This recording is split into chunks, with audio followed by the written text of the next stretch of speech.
सभी बंधुओं को नमस्कार। आज यह हमारी कक्षा तीसरी कक्षा है और इससे पहले हम लोग वैदिक साहित्य का सामान्य अध्ययन कर रहे हैं। हम लोगों ने वेदों के काल के बारे निर्धारण के बारे में समझा, जिसमें मैक्स मूलर, बाल गंगाधर तिलक इत्यादि के बारे में समझा। उसके बाद संहिता साहित्य के बारे में कल के लेक्चर में समझा। आज तीसरा लेक्चर है और उसमें भी हम संहिता साहित्य के अध्ययन को आगे बढ़ाएंगे। और संहिता साहित्य का जो मूल, जहाँ से प्रति वर्ष 2 से 3 क्वेश्चन आते हैं, यानी कि हर बार नेट के एग्जाम में 3-4 क्वेश्चन आते ही हैं इससे, तो यहाँ से हम लोग पढ़ने वाले हैं। इस बारे में बताने वाला हूँ कि कहाँ से आए।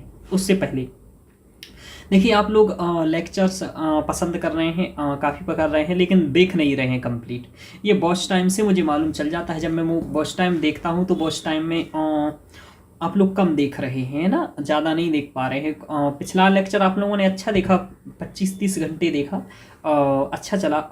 सेकंड लेक्चर से जो सेकंड लेक्चर अपलोड किया उसे आपने अभी नहीं देखा, तो आप लोग देखिए। पहली बात तो ये कि अच्छे से देखिए लेक्चर्स को। दूसरा ये कि अभी जो नोट्स का आप लोगों को थोड़ा सा ये समस्या आ रहा है, कई लोगों ने मुझे कहा, तो अब मैं क्या करूँगा, आपको सभी जगह पर लगभग टेलीग्राम चैनल में और वहाँ व्हाट्सएप में जो लेक्चर पढ़ाऊँगा उस लेक्चर का उतना ही नोट्स मात्र दे दूंगा वहाँ पर। अभी मैंने क्या किया था, 3-4 लेक्चर का एक साथ नोट्स पहले ही दे दिया, तो अब मैं क्या करूँगा, केवल उतना ही नोट्स आपको दूंगा जितना मैं एक लेक्चर में पढ़ा दूंगा।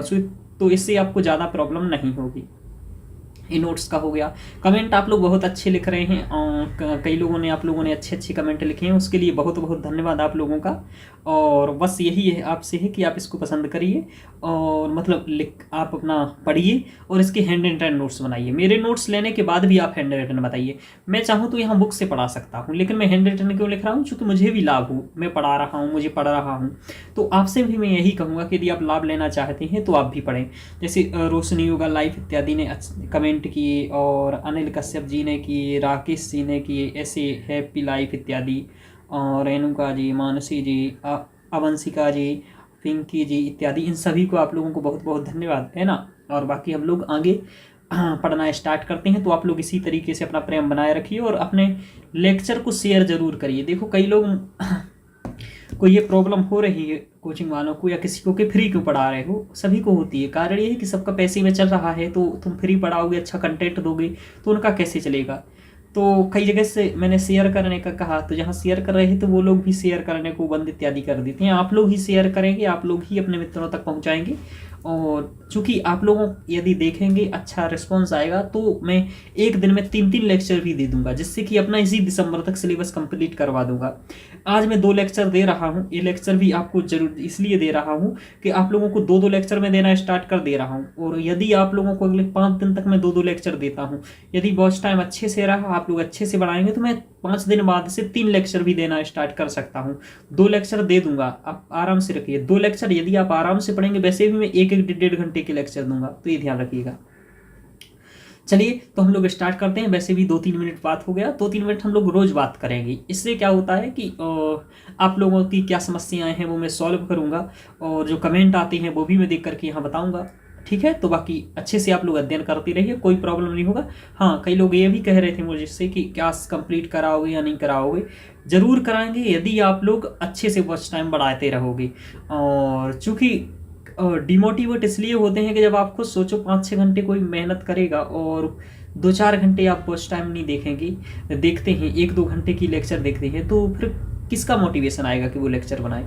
कम से कम आप लोग 50 घंटे, 60 घंटे, 100 घंटे एक लेक्चर को देखोगे, यानी कि 50-60 लोग तो कम से कम देखें, है ना, तो उसको रोज अपलोड किया जाए। ठीक है, ये तरीका है। तो आप लोग ज़्यादा से ज़्यादा देखें और रेगुलर देखते जाएं। आप ऐसा ना सोचें कि पहले करवा दें सर, फिर बाद में हम देखना स्टार्ट करेंगे। नहीं, ऐसा नहीं, आप लोग देखना आरंभ कर दीजिए। मैं रोज़ 1-2 लेक्चर आपको आरंभ देना कर दे रहा हूँ। 2-2 लेक्चर दूंगा, तो आप रोज़ 1-2 देना स्टार्ट कर दीजिए देखना। ठीक है, बातें मैंने इसलिए जल्दी जल्दी कर दी हैं क्योंकि बातों में समय यहाँ नहीं देंगी। चलिए, अब हम लोग आरंभ करते हैं अध्ययन। ठीक है, और अध्ययन स्टार्ट करते हैं। ये नोट्स आज का इतना ही मैंने इसलिए लाया है, आपको ये आज इतना ही नोट्स मैं प्रोवाइड करूंगा। एक लेक्चर का ये मुझे कंटेंट लाया हूँ, ये एक लेक्चर का कंटेंट आपको यहाँ यही प्रोवाइड करूंगा। आज इतना कंटेंट हम आपको पढ़ाएंगे। इस जितना आज मैं पढ़ा रहा हूँ, पहले मैं आपसे कह रहा था 2-3 क्वेश्चन आया है, तो मैं यहीं से दिखा देता हूँ। देखिए, आपने इस बार देखा हो, विकल्प देखे हो, तो वहां क्या लिखा था। आपस्तंभ का नाम था, आपस्तंभ का नाम था, सत्यासाण था। ये दोनों थे कि ये किससे संबंधित है, वस्तुतः ये दोनों यजुर्वेद से संबंधित थे, है ना। और जबकि वहाँ यजुर्वेद ना पूछ करके ऋग्वेद का पूछा जा रहा था, तो ये दोनों नाम वहाँ कट होने चाहिए थे, लेकिन विकल्प ही गलत थे। तो आप लोगों ने इस पर चैलेंज किया होगा, जिन्होंने इस बार दिया है इस पर चैलेंज भी आप लोगों ने किया होगा, क्योंकि ये विकल्प ही गलत थे इसमें। तो ये आप लोगों ने देखा। चलिए, तो ये क्वेश्चन ये कि यहाँ से ये आया। और बताता हूँ, आपने देखा होगा कि इस बार और क्या पूछा था। इसके अलावा पूछा था जो सामवेद है उसके जो ब्राह्मण ग्रंथ हैं, ठीक है, सामवेद के जो ब्राह्मण ग्रंथ हैं उन ब्राह्मण ग्रंथों का क्रम से लगाने को पूछा था। तो यही क्रम था उसका। यदि आप देखें कि प्रौढ़, षड्विश, सामवेदी, देवताध्याय, संहितोपनिषद, इतना ही उसमें 5 विकल्प थी और इन्हीं को यही क्रम से थे, ऊपर से नीचे तक ये क्रम से हैं। प्रौढ़, षड्विश, सामवेदी, देवताध्याय, संहितोपनिषद, ये थी। तो ये भी एक क्वेश्चन पूछा, तो 2 क्वेश्चन हो गए यहाँ से। इससे 3-4 क्वेश्चन हर बार आते हैं। ये आया था आरण्यकंच वेदेभ्य औषधिभ्य अमृतम में था, ये तो मैंने कल भी पढ़ाया था आप लोगों को। तो इस तरीके से आते रहते हैं इससे कि कभी भाष्यकारों के बारे में पूछ लेता है, कभी कुछ पूछ लेता है। चलिए पढ़ना आरंभ करते हैं। और पीवाईक्यू मैं आपको करवाऊंगा, और थोड़ा सा पढ़े लिख लें तब तो पीवाईक्यू करेंगे, जब पढ़ेंगे ही नहीं तो क्या पीवाईक्यू करेंगे। तो मेरी नज़र में अभी कई विद्यार्थी नहीं भी पढ़े होने, समझ में भी नहीं आया, पढ़े भी हैं, तो इसलिए मैं कर रहा हूँ। देखिए यहाँ पर क्या किया है मैंने कि पहले यहाँ संहिता साहित्य लिखा हुआ है। ये संहिता क्या होता है मैंने बताया था कि मंत्रों के संग्रह को संहिता कहते हैं, है ना, ये हमने बता दिया था। क्योंकि ऋग्वेद के संदर्भ में, यजुर्वेद के संदर्भ में, सामवेद के संदर्भ में, अथर्ववेद के संदर्भ में, यानी कि इन सभी में मंत्रों का संग्रह है, इसलिए इनको ऋग्वेद संहिता, यजुर्वेद संहिता, सामवेद संहिता, अथर्ववेद संहिता कहते हैं। और भी संहिताएं हो सकती हैं किसी और चीज से संबंधित, लेकिन उसमें भी किसी ना किसी चीज का संग्रह ही होगा। अब देखो एक अब क्या करेंगे कि यहाँ लिखा हुआ है इस चार्ट में, यहाँ लिखा हुआ है वर्ण विषय। मतलब इसमें वर्ण विषय का मतलब कि किस चीज के संबंध में बात करेंगे। और यहाँ लिखे हुए हैं वेद, यानी कि ऋग्वेद के, यजुर्वेद, सामवेद और अथर्ववेद, ये रहेगा। यानी कि जब हम बात करें कि वर्ण विषय क्या है, तो ये ऋग्वेद का होगा, या यजुर्वेद का होगा, ये सामवेद का होगा, या अथर्ववेद का होगा। तो इस तरीके से चार्ट मैंने बता दिया आपको। अब मैं एक एक चीज को पढ़ाना आरंभ करता हूँ। देखो भाई, सबसे बड़ी बात ये आती है जब हम चारों संहिताओं का अध्ययन करते हैं, तो ये आया कि इन्हें वर्गीकरण क्यों किया। इनका चारों वेद को अलग अलग क्यों किया गया। एक भी ही वेद बना देते, जब संग्रह करना ही था मंत्रों का तो एक में ही कर देते ना भाई, सभी अलग अलग करवाने की क्या आवश्यकता थी। और यदि 4 वेदों को अलग अलग किया गया तो किस आधार पर किया गया। तो वस्तुतः इन चारों को, चाहे वो ऋग्वेद हो, यजुर्वेद हो, सामवेद हो, अथर्ववेद हो, इन चारों को मूलतः वर्ण विषय के आधार पर वर्गीकृत किया गया। किसके आधार पर किया गया? वर्ण विषय। अब ये क्या होता है सर वर्ण विषय? वर्ण विषय का मतलब होता है कि जो विषय उसमें वर्णित है, ठीक है। कोई पुस्तक रहती तो उसमें किसी न किसी विषय से संबंधित रहेगी ना, ठीक है। तो वो उसमें क्या है, जैसे लघु सिद्धांत क्या है, इसका वर्ण विषय व्याकरण है, ठीक है। मूर्त चिंतामणि क्या है, इसका वर्ण विषय ज्योतिष है। तो किसी भी ग्रंथ का वर्ण विषय क्या है, उसके अंदर क्या लिखा है वही उसका वर्ण विषय कहलाता है, यानी कि किस विषय का वर्णन है उसमें, यही वर्ण विषय है, ठीक है। तो ऋग्वेद का वर्ण विषय क्या है, यजुर्वेद का वर्ण विषय क्या है, सामवेद का वर्ण विषय क्या है, अथर्ववेद का क्या है। वस्तुतः इस बार पूछा गया था, इससे भी एक क्वेश्चन पूछा गया था कंसेप्चुअली, यदि आपको मालूम हो तो। उसमें लिखा था गीति, उसमें लिखा था ऋग्वेद के बारे में पूछा था, उसमें गीति लिखा था, फिर और भी कई सारे विकल्प थे उसमें से। तो ऋग्वेद का गीति तो नहीं है, गीति तो सामवेद का था, वो कट करने से विकल्प कट हो जाते कई सारे। तो इस तरीके से ध्यान है, क्योंकि संगीत और स्तुति सोम ये तो भाई किसका, सामवेद का विषय है, तो ऋग्वेद का तो नहीं है। तो संगीत और स्तुति सोम, ये संगीत विषय किसका है, सामवेद का है। यानी कि संगीत के संबंध में बातें, देखिए संगीत तो है ही, स्तुति सोम भी है, इसके अलावा भी कई वर्ण विषय होते हैं, लेकिन मुख्य वर्ण विषय क्या है जिसके बारे में यहाँ होता है वो मैं यहाँ बता रहा हूँ। मुख्य वर्ण विषय क्या है, तो सामवेद का है संगीत या स्तुति सोम, तो फिर ऋग्वेद का क्या है सर? ये ऋग्वेद में स्तुतियां की गई हैं बहुत सारे देवताओं की। आप देखते हैं आपके सिलेबस में कितने सारे सूक्त लगे हुए हैं। तो सूक्तों के माध्यम से अग्नि की स्तुति की गई, तो अग्नि सूक्त हो गया, इंद्र सूक्त हो गया, वरुण सूक्त हो गया, प्रजापति सूक्त हो गया। तो स्तुति या स्तुति से संबंधित जो विषय हैं, है ना, वो ऋग्वेद में है। स्तुति, है ना, आदि से संबंधित जो विषय हैं वो ऋग्वेद में है। शस्त्र, सूक्त इत्यादि से जो सूक्तों का वर्णन है वो ऋग्वेद में है अधिकतर। इस बार भी एक सूक्त से था कि अस्यवामी, ये सूक्त एक विकल्प में था, वहां पर ध्यान रखिएगा। आगे बात करते हैं। तो फिर सर यजुर्वेद का क्या है? ऋग्वेद का आपने बता दिया मुझे कि वर्ण विषय स्तुति या शस्त्र हो गया। सामवेद का आपने बता दिया संगीत हो गया। तो फिर यजुर्वेद का क्या है? यजुर्वेद का यज्ञ और कर्मकांड है। आप देखते हैं जब रुद्राष्टाध्यायी से अभिषेक कराते हैं तो उसमें जो मंत्र बोलते हैं वही यजुर्वेद में शिव संकल्प मस्तु, शिव संकल्प सूक्त बोलते हैं आप। तो ये क्या है? यज्ञ, कर्मकांड इत्यादि। अधिकतर जो यज्ञ इत्यादि होते हैं उसमें क्या करते हैं, यजुर्वेद के ही मंत्रों का प्रयोग इत्यादि किया जाता है। तो यजुर्वेद का अधिकतर प्रयोग क्या है? यज्ञ इत्यादि से संबंधित है। ठीक है, यह बहुत बड़ी बात है। तो यजुर्वेद का क्या है? यज्ञ इत्यादि है। सामवेद का संगीत, स्तुति, सोम इत्यादि है। ऋग्वेद का वर्ण विषय स्तुति इत्यादि करना है। और अथर्ववेद का विषय प्रायश्चित इत्यादि है। और भी वर्ण विषय है जो कि आगे मैं बात करूंगा, लेकिन प्रायश्चित आदि मूल अथर्ववेद का ही विषय है। तो मैंने यहाँ बताया आपको कि चारों वेदों का मुख्य वर्ण विषय क्या है। इसके अलावा भी कई वर्ण विषय हैं जो कि मैं ऋग्वेद संहिता का भी विशिष्ट अध्ययन कराऊंगा, यजुर्वेद संहिता का कराऊंगा, सामवेद का कराऊंगा, अथर्व का कराऊंगा। पहले हम चारों का एक साथ कर ले रहे हैं अध्ययन, फिर क्या चार्ट से कर ले रहे हैं। ये चार्ट बना हुआ है, चार्ट से कर ले रहे हैं। और फिर चार्ट्स के बाद क्या करेंगे, कल से एक एक लेक्चर आएगा और उस पर क्या होगा कि ऋग्वेद का, यजुर्वेद का, सामवेद का, अथर्ववेद का, ऐसे अगले 4 लेक्चर में ये होगा। साथ में ही क्या होगा कि ऋग्वेद के कम से कम 100-150 क्वेश्चन करेंगे, यजुर्वेद के 100-150 क्वेश्चन करेंगे, सामवेद के 100-150 क्वेश्चन करेंगे, अथर्ववेद के करेंगे। कारण क्या है? 3-4 क्वेश्चन यहीं से आने हैं और आपको 10 से 15 क्वेश्चन इससे आने हैं। तो अगले 15 लेक्चरों में आपको ये यूनिट 15 से 20 लेक्चर में फर्स्ट यूनिट और सेकंड यूनिट दोनों को कवर करवा दिया जाएगा और इससे आराम से 15 क्वेश्चन हर बार आते हैं। तो ये आपका एक बहुत ही बड़ा पोर्शन कवर हो जाएगा। ठीक है, तो ध्यान रखिए। तो वर्ण विषय के बारे में हम लोगों ने पढ़ लिया और ये आपको अपने हैंड रिटन नोट्स बनाते जाना है। आप चाहे तो लेक्चर को यहीं रोकें और इस तरीके से जैसा मैंने चार्ट बनाया है अपने नोट्स पर बनाए चार्ट, और आप इसको फिर लिखते जाएं अपने हिसाब से। ये आप बाद में भी इसको बना सकते हैं मेरे नोट्स को देख करके। यदि आप पढ़ते समय केवल समझना चाह रहे हैं तो समझ भी सकते हैं आप और फिर बना सकते हैं। ऐसा भी कर सकते हैं, एक बार में आप समझ लें और दूसरी बार में नोट्स बना लें, ऐसा भी आप कर सकते हैं। तो ये आपको करना है। तो ये याद रखना कि मुख्य वर्ण विषय क्या है। ठीक है, मुझे लगता है समझ में आ गया होगा। अब ऋत्विक क्या है?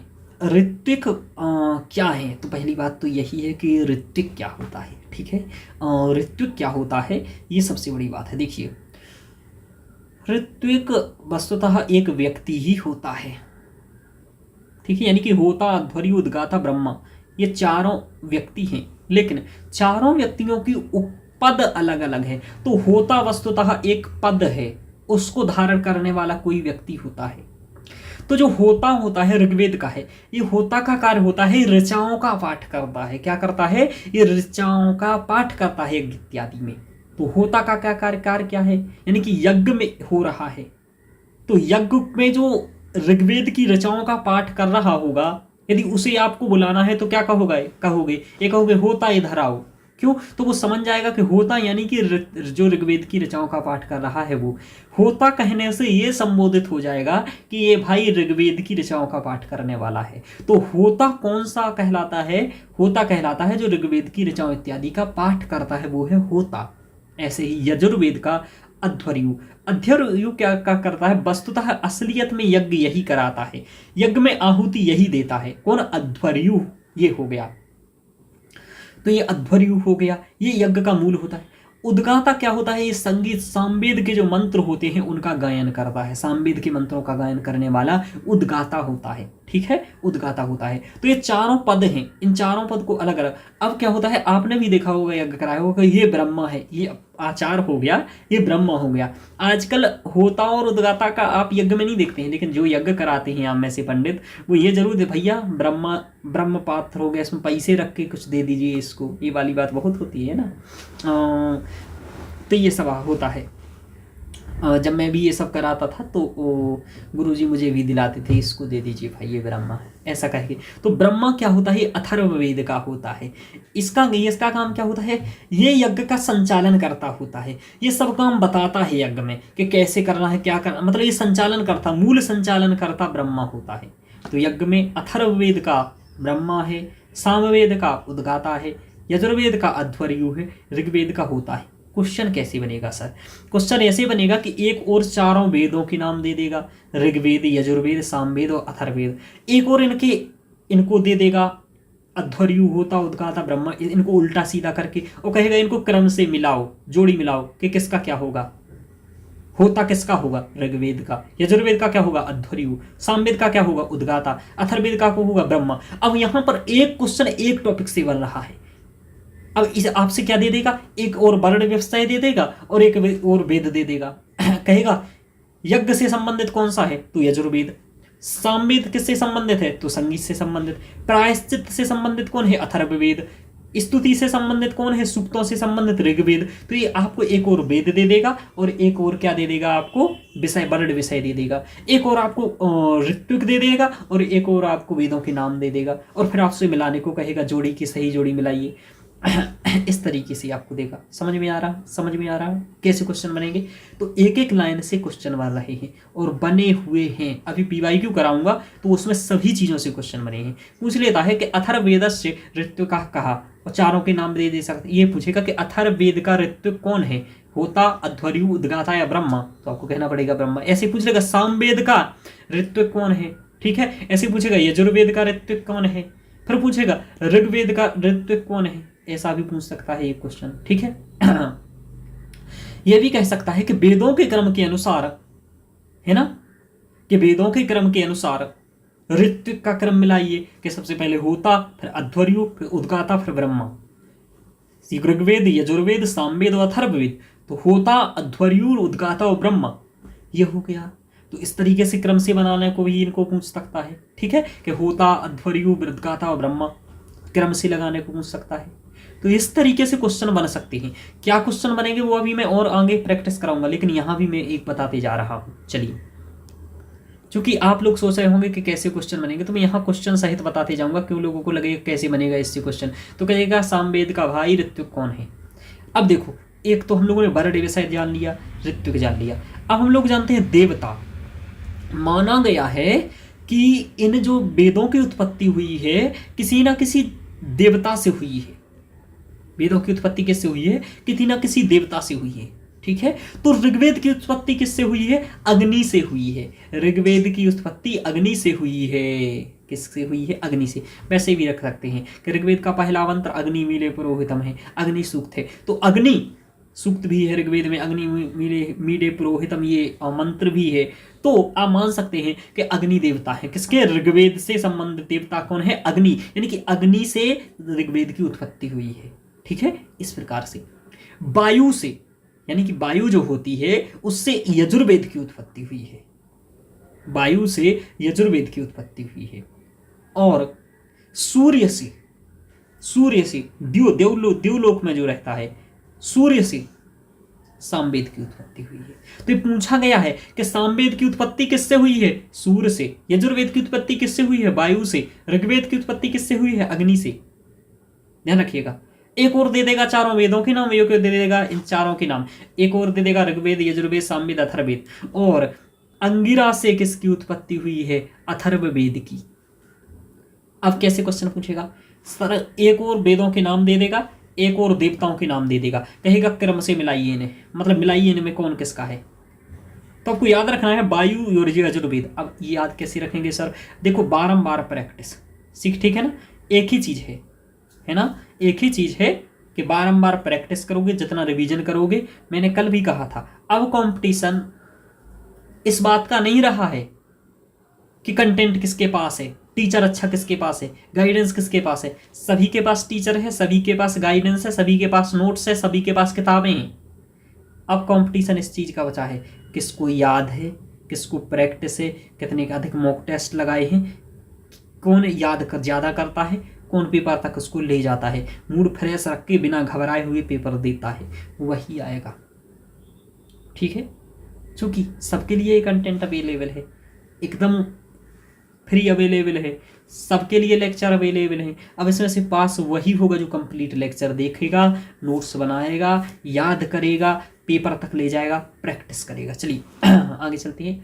तो कैसे क्वेश्चन बनेगा कि एक और वेद का नाम दे देगा, एक और देवताओं का नाम दे देगा, वो कहेगा इनको एक दूसरे से मिलाइए। तो अग्नि को किससे मिलाएंगे, ऋग्वेद से, यजुर्वेद से वायु को, सामवेद से सूर्य को, और अथर्ववेद अंगिरा। तो ये हो गया देवता। अब क्या हुआ, ये तो देवताएं हो गए। अब देखो एक बात और यही समझा देता हूं, देवताओं के साथ इनका लोक भी मैं समझा देता हूं आपको कि कौन सा वेद का क्या लोक है। लोक का मतलब देखो, इन लोगों ने ना 3 लोकों को माना है, 3 लोकों की ये बात करते हैं। मैं यहाँ आपको बता देता हूँ डायग्राम बना करके, तीनों लोक समझाने के लिए। ठीक है, आप कहो तो एक पेज ही ले लेते हैं नया, वहाँ समझा देते हैं, ज़्यादा समझोगे। चलिए समझ लीजिए, इस तरीके से इन्होंने 3 लोकों को माना है। माना है जो सबसे ऊपर है उसे कहा है देवलोक है। इसे द्युलोक भी ये लोग लिखते हैं, द्युलोक, विद्यालय वाला द्यू है सबसे ऊपर वाले को। फिर लिखते हैं ये अंतरिक्ष, ठीक है, और फिर लिखते हैं ये पृथ्वी। ये 3 लोक हैं। तो आपसे बताऊं, अग्नि कहाँ रहती है, आपके पास आसपास दिखती है आपको अग्नि? तो अग्नि देवता किस लोक में रहेंगे, पृथ्वी लोक में रहेंगे। वायु कहाँ रहती है, अंतरिक्ष में। ज्यादा ऊपर जाओ तो वायु नहीं मिलेगी फिर आपको, है ना, एक लिमिट तक ही मिलेगी आपको वायु, ध्यान रखिएगा, समताप मंडल तक, है ना। क्षोभ मंडल में ही ऊपर मिलेगी, समताप मंडल में ये समाप्त हो जाएगी, फिर गैसें इत्यादि मिलेगी, और भी मिलती हैं, ऐसी बात नहीं है। लेकिन ठीक है, सामान्यतः आपको जितना ऊपर जाओगे उतना वायु की कमी होती जाती है। इसलिए जो पर्वतारोही होते हैं, ऊपर पर्वतों पर चढ़ते हैं, वो ऑक्सीजन साथ में ले जाते हैं। क्यों? क्योंकि वहाँ वायु नहीं रहेगी, है ना, ध्यान रखिएगा, ऑक्सीजन नहीं रहेगी। तो अंतरिक्ष में वायु रहती है। फिर सूर्य कहाँ है, सबसे ऊपर है, द्यौहु में। तो सूर्य कहाँ का देवता है, कंसेप्ट से याद रखो, द्यौहु सबसे ऊपर वाला। देव का मतलब ही है सबसे ऊपर, अंतरिक्ष का मतलब वायु, और अग्नि पृथ्वी। यदि ये 3 रहते हैं तो कभी कभी ये देवता भी पूछता है आपसे कि सूर्य कहाँ के। अब आपसे बताते हैं अग्नि किसके थे, अग्नि किस वेद से संबंधित देवता थी, अग्नि से किस वेद की उत्पत्ति हुई थी, ऋग्वेद की भाई। तो ऋग्वेद का लोक भी पृथ्वी है। तो ऋग्वेद का लोक क्या है, पृथ्वी।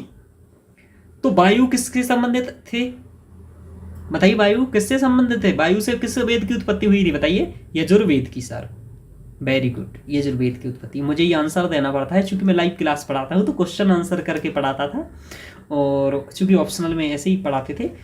यहाँ ये अभी संभव नहीं हो पा रहा है लाइव क्लास। देखते हैं ऐप पर जल्दी से ही कुछ प्रबंधन करेंगे, और या फिर इसके बाद अगला बैच जो लाएंगे उसमें लाइव ही पढ़ाएंगे। अभी और ऐसे ही पढ़ लेते हैं यूट्यूब पर, फिर क्या रखेंगे कि लाइव रखेंगे, बैच जो ज्वाइन करवाएंगे उसको लाइव रखेंगे। अभी आप यहीं पढ़िए, यहीं अपलोड कर रहे हैं, तो उसमें ऐसे क्वेश्चन पूछेंगे आपसे। अभी देखते हैं आगे होगा तो लाइव आपके लिए भी रख सकते हैं, है ना। चलिए, तो यजुर्वेद अंतरिक्ष से संबंधित है। तो वायु देवता अंतरिक्ष से समय में रहते हैं, और यजुर्वेद की उत्पत्ति वायु से हुई है। तो यजुर्वेद का लोक भी क्या हो गया, अंतरिक्ष हो गया। अच्छा सर, ऐसा है क्या? सामवेद की उत्पत्ति किससे हुई है, सूर्य से हुई है, और इसलिए सामवेद का लोक द्यौहु हो गया। ये है। तो याद ये कैसे रखना है सर, ऐसे ही रखना है कि भाई पृथ्वी लोक, पृथ्वी में अग्नि रहती है, और अग्नि देवता से उत्पत्ति ऋग्वेद की हुई है। तो ऋग्वेद और पृथ्वी का संबंध हुआ, क्योंकि ऋग्वेद और पृथ्वी का संबंध हो गया। अंतरिक्ष का वायु का और यजुर्वेद का संबंध हो गया। द्यौहु का सूर्य का और सामवेद का संबंध हो गया। मैं समझता हूँ समझ गए होंगे, नहीं होंगे तो 2 मिनट पीछे करिएगा, इसको फिर से समझ लीजिएगा। तो यहाँ लिखा होगा लोक सर, जी बिल्कुल लिखा है। देखिए, भूलोक पर कौन रहता है, अग्नि, यानी कि ऋग्वेद से संबंधित है। यजुर्वेद अंतरिक्ष से संबंधित है, और ये वायु देवता है। ठीक है। तो वायु देवता कहाँ, यजुर्वेद की उत्पत्ति किससे हुई है, वायु से हुई है। और वायु कहाँ रहती है, अंतरिक्ष में रहती है। ऋग्वेद की उत्पत्ति किससे हुई है, अग्नि से हुई है। और अग्नि कहाँ रहती है, भूलोक में रहती है। ऐसे ही सामवेद की उत्पत्ति किससे हुई है, सूर्य से हुई है। और सूर्य कहाँ रहता है, द्युलोक में सबसे ऊपर रहता है। तो ये चीजें हो गया, ठीक है।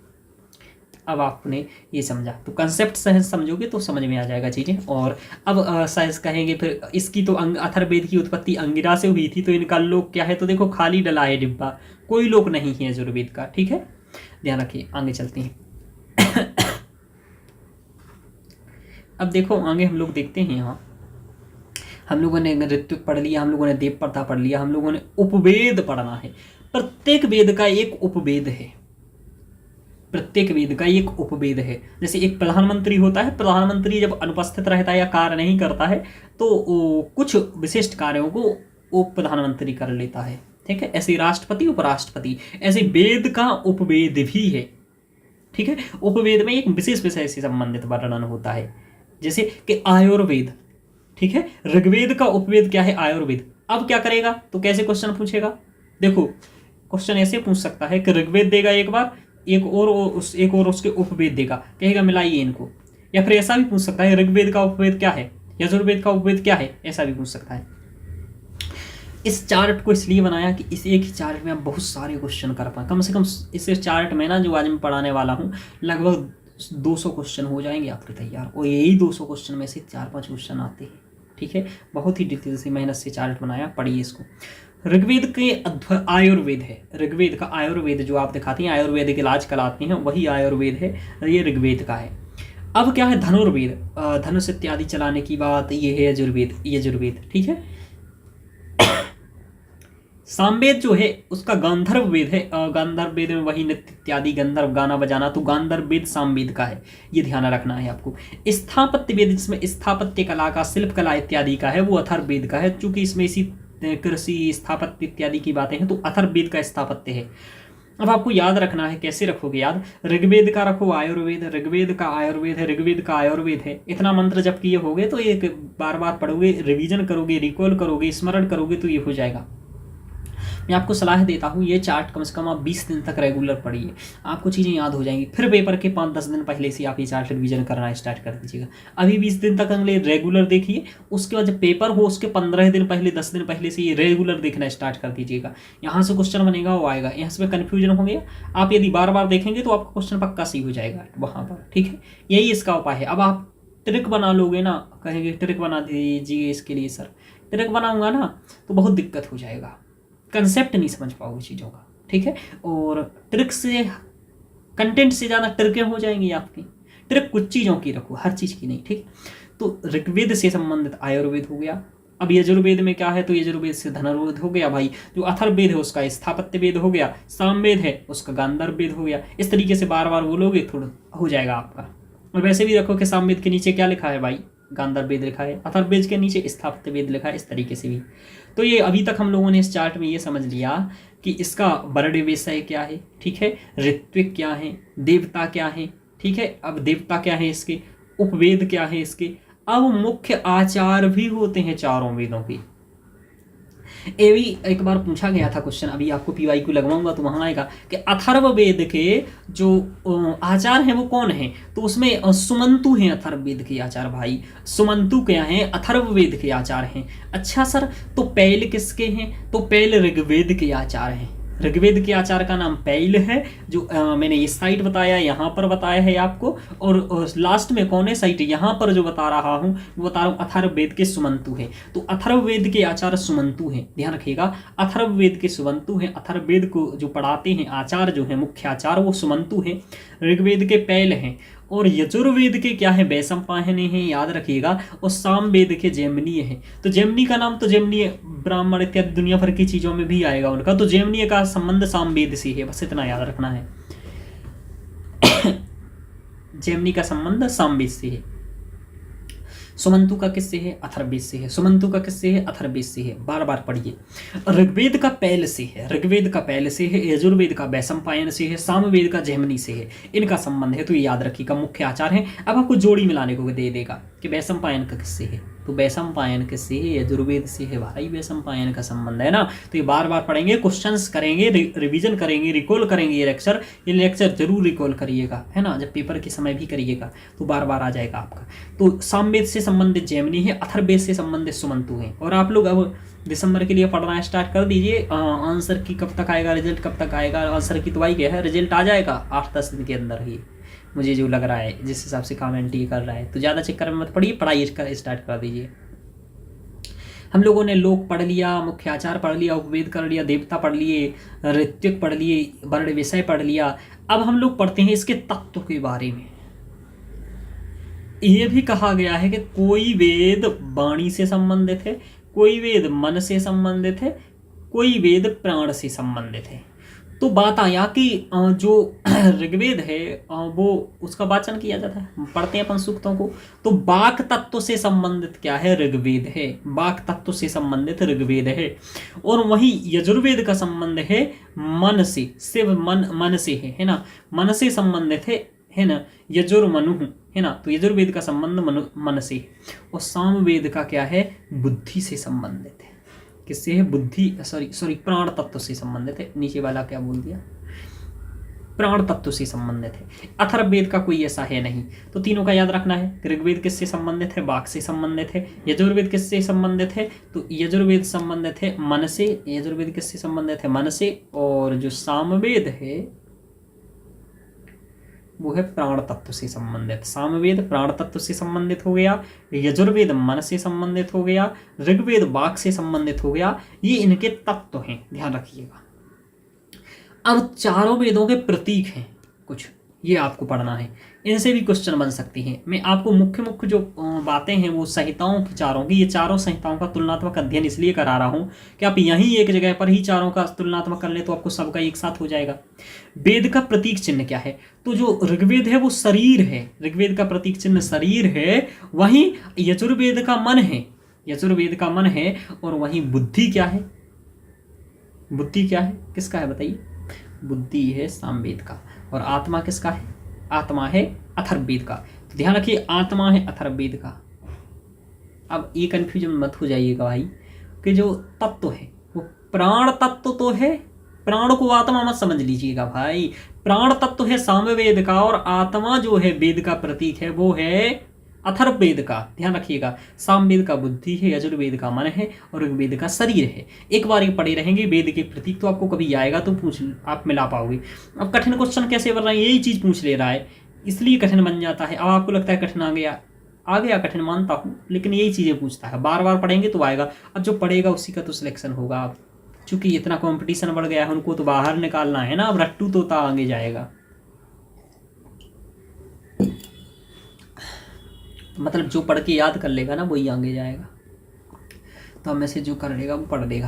अब देखो, इसके बाद बहुत इंपॉर्टेंट चीज़ है, इससे हर बार मतलब आते ही रहता है क्वेश्चन। क्या ही बताऊँ, इसी बार अब आया था कि इन सभी की इसकी जो शाखा है उनको क्रम से बताइए।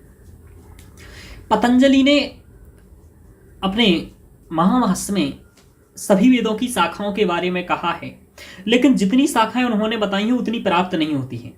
लेकिन कहा तो है ही, तो शाखाएं तो प्राप्त होती हैं। जैसे कि साकल शाखा कहा, ऋग्वेद की उन्होंने कहा कि 21 शाखाएं हैं, तो है ना, एक विंशति। ये बात मैं कल भी पढ़ा चुका था आपको, यदि आपको पता हो तो मैंने कल भी बताई थी कि 21 शाखाएं किसकी हैं? ऋग्वेद की हैं। तो ऋग्वेद की एक विंशति है। अब क्या करेगा, एक संख्या देगा आपसे और एक और वेद का नाम देगा और पूछेगा इतनी किसकी शाखाएं हैं। क्रम से मिलाने को पूछ सकता है। दूसरा पूछ सकता है कि यजुर्वेद की कितनी शाखाएं हैं, तो यजुर्वेद की शतम, है ना, एक विंशति वाह्यवृच्यम, ऐसा कहा गया है। एक विंशति वाह्यवृच्यम, यानी कि वाह्यवृक्ष शब्द का प्रयोग ऋग्वेद के लिए है। तो 21 शाखाएं हैं, लेकिन सभी उपलब्ध नहीं होती हैं। जो उपलब्ध होती हैं वो यहाँ लिखी हुई हैं। ये 5 शाखाएं हैं ऋग्वेद की जो उपलब्ध, 5 शाखाएं हैं। 5 उपलब्ध नहीं, 5 के नाम यहाँ हैं। 5 में से कुछ उपलब्ध भी हैं, जैसे शाकल, वास्कल, आश्वनायन, मांडूकायन और सांखायन।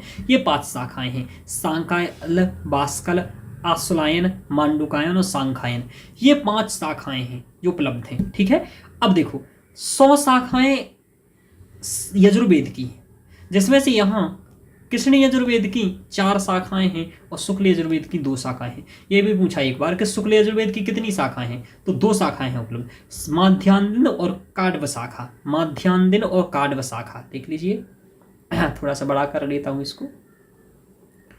माध्यान्ह और काढ़व शाखा देख पा रहे हैं, ये काढ़व शाखा और ये माध्यान्ह शाखा। मेरी थोड़ी सी राइटिंग अच्छी नहीं है और इसलिए आप करना इसको लिखना। और हाँ, जिसमें से आपकी अच्छी राइटिंग हो, यदि आप मुझे अपना नोट्स बना करके अच्छी हैंड रिटन में सेंड कर पाएँ तो बहुत अच्छी बात होगी कि इन सभी को भी अच्छी राइटिंग में नोट्स मिल पाएगा। चूँकि मेरी राइटिंग ऐसी ही है तो आपको काम चलाना ही पड़ेगा, है ना, और यहीं से आप समझ के लिखिए इसलिए। और जिसकी अच्छी राइटिंग है मुझे आप भेज सकते हैं, ठीक है। तो आपको विशेष रूप से मैं पहचानने लगूंगा कि भाई ठीक है, तो आपको विशेष मेरा गाइडेंस भी हो जाएगा। जो मुझे भेजेगा नोट्स, मैं उससे वार्तालाप करूंगा, भाई पढ़ाई चल रही है ठीक सो, है ना। आप जो भी आप अच्छा राइटिंग हो जिसकी आप मुझे भेजिएगा, है ना, तो बहुत उपकार हो जाएगा आपका मुझ पर, है ना। और तो काढ़व शाखा शुक्ल यजुर्वेद से संबंधित है और माध्यान्ह शाखा भी शुक्ल यजुर्वेद से संबंधित है। कृष्ण यजुर्वेद से संबंधित 4 शाखाएं हैं, तैत्तिरीय उपनिषद, मैत्रायणी उपनिषद, कट और कपिस्थल। तैत्तिरीय, मैत्रायणी, कट और कपिस्थल, ये जो 4 शाखाएं हैं ये कृष्ण यजुर्वेद से संबंधित हैं। तो ध्यान रखिएगा, तैत्तिरीय, मैत्रायणी, कट और कपिस्थल, है ना। तो याद ध्यान रखिएगा, ये कपिस्थल है। मैं इसको पहले कपिलस्ठ पढ़ता था और फिर मैंने बाद में एक बार देखा कि नहीं भाई, बहुत पहले की बात है, कपिस्थल है ये भाई, क्या है, कपिस्थल है। तो तैत्तिरीय, मैत्रायणी, कट और कपिस्थल ये कृष्ण यजुर्वेद की शाखाएं हैं। माध्यान्ह और काढ़व शाखा शुक्ल यजुर्वेद की शाखा है, ध्यान रखिएगा। अब बताया है कि सामवेद की सहस्त्र वर्तमान सामवेदा, ऐसा कहा है उन्होंने कि सहस्त्र यानी कि 1000 शाखाएं हैं सामवेद की, लेकिन आज 3 ही है, कौथमीय, रामायणी और जैमिनीय।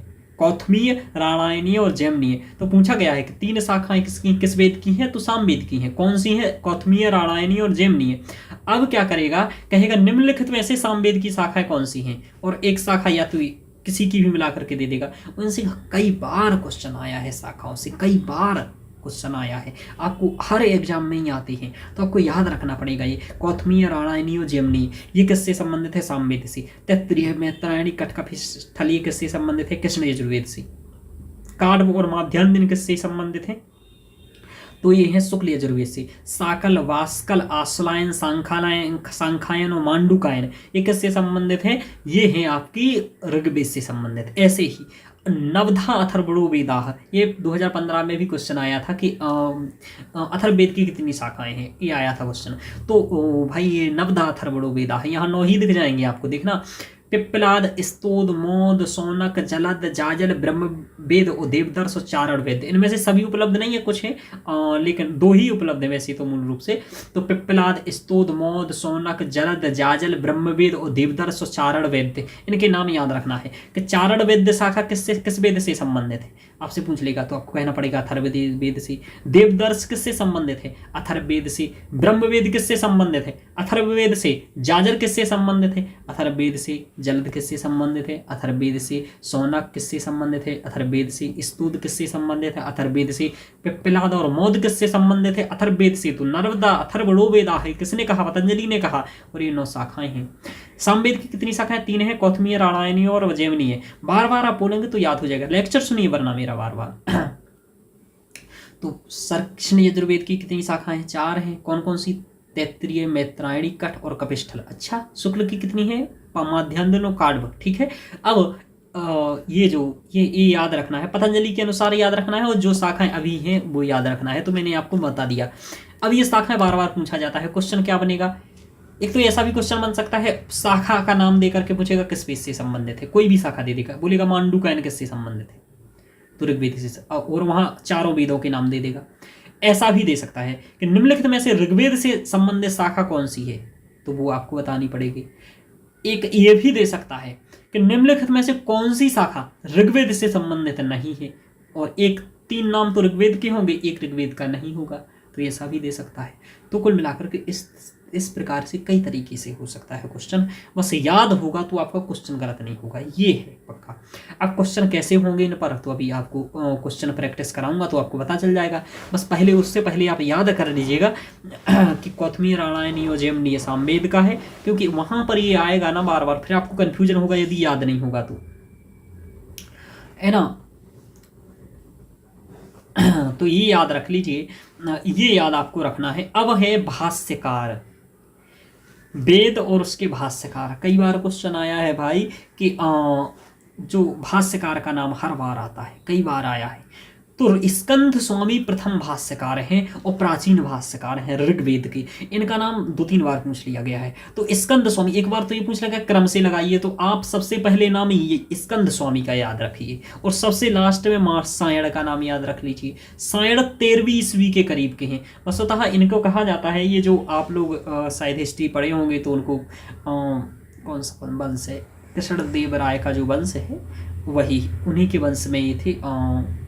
लीजिए, अब वंश का ही नाम नहीं आ रहा है, 500 बार पढ़ा है वंश। कृष्णदेव राय जो थे उस वंश के हैं यहाँ, और स्कंद स्वामी प्रथम भाष्यकार हैं इसके, जो पहली ईस्वी के करीब के हैं, है ना। तो ये पहले, तो स्कंद स्वामी को पहले याद रखिएगा, सायण को लास्ट में याद रखिएगा, ठीक है। आगे देखते हैं, माधव भट्ट और नारायण बीच में हुए हैं, तो माधव भट्ट और नारायण ये 4 भाष्यकार किसके हैं, ऋग्वेद के भाष्यकार हैं। एक बार पूछा गया कि स्कंद स्वामी किस वेद के भाष्यकार हैं, तो ऋग्वेद के हैं। माधव भट्ट, नारायण और उपपट, तो याद रखना है स्कंद, माधव, नारायण और सायण। याद, सायण ने सभी वेदों पर भाष्य लिखे हैं, ये बात बहुत बड़ी ध्यान रखना। सबसे बाद में सायण ने जो भाष्य लिखा वो लिखा किस पर, अथर्ववेद पर, ध्यान रखिए। अब पूछता है हम ही उपबट सायण हैं, इसको यदि ऐसा ही मैं याद रखता हूँ। हम से लिखता हूँ हलायुध, हम ही, तो मही से रखता हूँ हम ही, हलायुध का हा मिला दिया मैंने, महीधर का मही मिला दिया, तो हलायुध महीधर उब्बट सायण हैं, हम ही उब्बट सायण हैं, ऐसा है ना।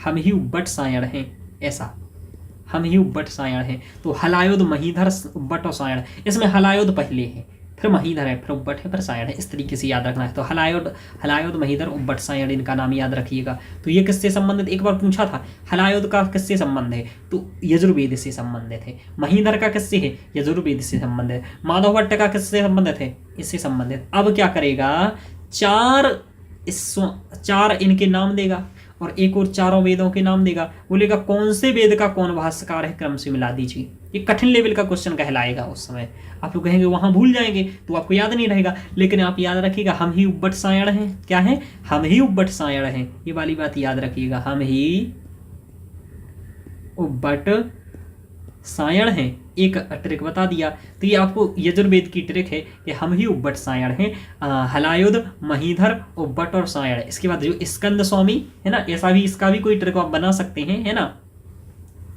है ना।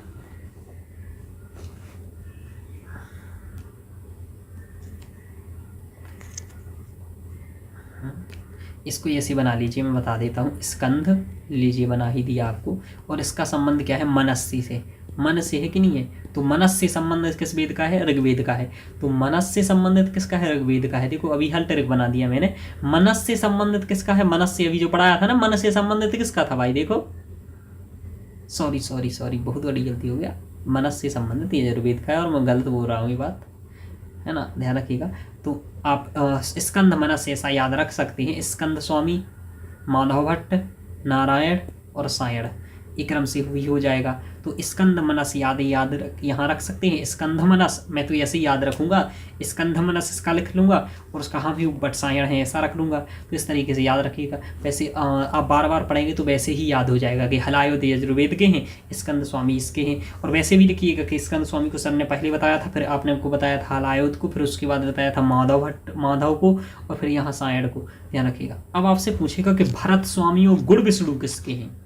माधव, भरत स्वामी और गुण विष्णु ये सामवेद से संबंधित है। तो भरत, माधव, गुण विष्णु और ये भरत स्वामी ये किससे संबंधित है, ये सामवेद से। अभी भाष्यकारों के बारे में और भी पढ़ाऊंगा मैं, है ना, कहाँ जब चारों संहिताओं का अलग अलग पढ़ाऊंगा तब भी पढ़ा दूंगा, तो वहाँ भी मैं पढ़ाऊंगा, तो वहाँ भी ध्यान रखिएगा इन चीज़ों को। और भी क्रम से बता दूंगा कि कौन कौन किसी क्रम से है। सायण ने का जो भाष्य हुआ अथर्ववेद से संबंधित है, तो याद रखिएगा। भरत स्वामी और गुड़ विष्णु का संबंध सामवेद से है। हम ही उब्बट सायण हैं, यानी कि हलायद महीधर उब्बट सायण इनका किससे है, यजुर्वेद से है। स्कंद मनस से आप याद रखिएगा कि स्कंद स्वामी, माधव भट्ट, नारायण और सायण है ना, स्कंद मनस, इससे आप याद रखिएगा इन सभी को। स्कंद स्वामी, माधव भट्ट, नारायण और सायण, इन सब का नाम याद रखना है आपको। एक बार पूछा गया था 2021 में शायद किसमें कि इनका क्रम से लगाइए, तो क्रम से लगाने को भी पूछ लेता है।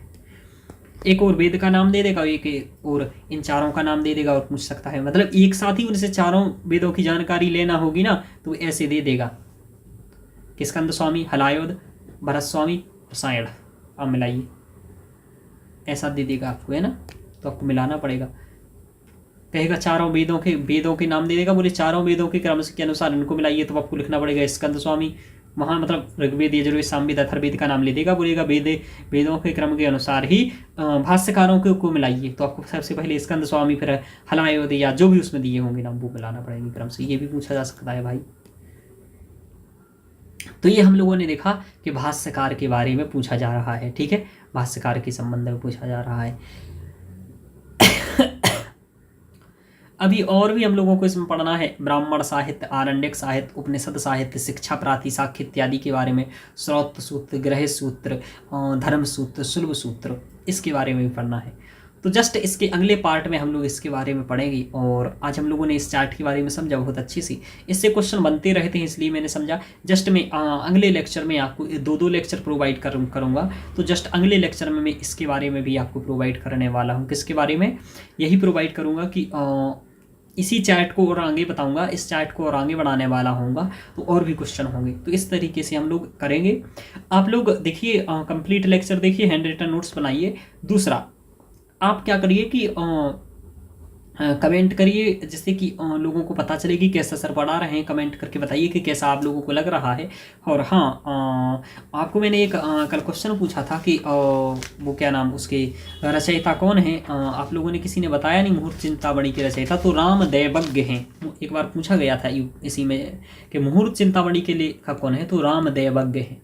ये तथ्य लिख लीजिए, ठीक है, रामदैवज्ञ हैं, ठीक है, रामदैवज्ञ। अब मैं एक और आज आपसे क्वेश्चन पूछ लेता हूँ, तो आप बता दीजिएगा मुझे। पूछ ही लेता हूँ कोई ना कोई, है ना। चलिए, आप लोग मुझे ये बताइएगा कि ये बात किसने कहा।